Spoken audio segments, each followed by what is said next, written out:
Мен Қазақстан айтыс ақындары мен жыршы термешілерінің халықаралық одағы республикалық қоғамдық бірлестігінің съезде сайланған басқарма төрағасымын.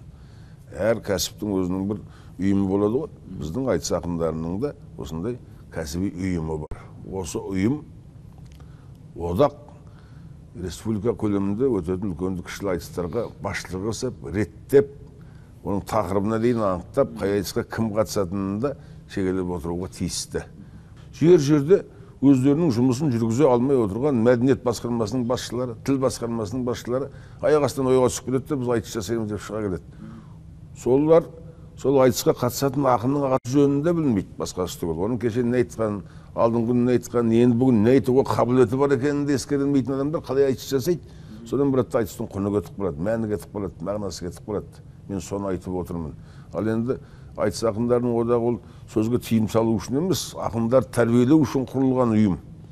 Қазіргі терминдермен айтсақ, тренингтер өткізу, шеберлік сыныптарын өткізу, айтыс ақындарының басын қосып, кемшілігін қай жерде болды, жетістігін қай жерде болды, қайтсаң жақсы, халық қонайдың сөз айтасың деген тәжірибелік сабақтардың барлығы біздің мойнымызда тұрған жұмыс. Біз ешкімнің аузына қақпақ қою үшін отырған жоқ. Жалпы айтыс деген сөздің өзі айту деген сөзден шыққан. Біреулер ойлайды, бұл айтыстың үстінде бірден айтылып кетсе, жоғарыға жетіп болады да, шатақ болады деп ойлайды. Не нәрсе? Бұл біздің халықтың өзінің болмысы, менталитеті бар. Қазақ бір мәселе ақынның аузымен айтылса, әйтеуір айтылды ғой деп мәселе шешілгендей ырза болып отырады.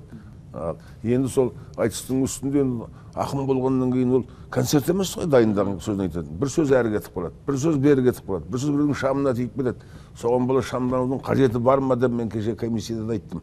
Бір ауыз артық сөз айтылса, содан Қазақстанның шаңырағы шайқалып бірге сөгіліп қала ма? Қайта қоғамдағы бар пікірді жеткізген үшін билік айтысты өзінің пайдасына пайдалану керек. Одан ештеңе де құлақ болмайды, қабырғасы қисайып қалмайды. Мен осылай түсінемін, осылай жұмыс істеп жатырмыз қолымыздан келгенінше.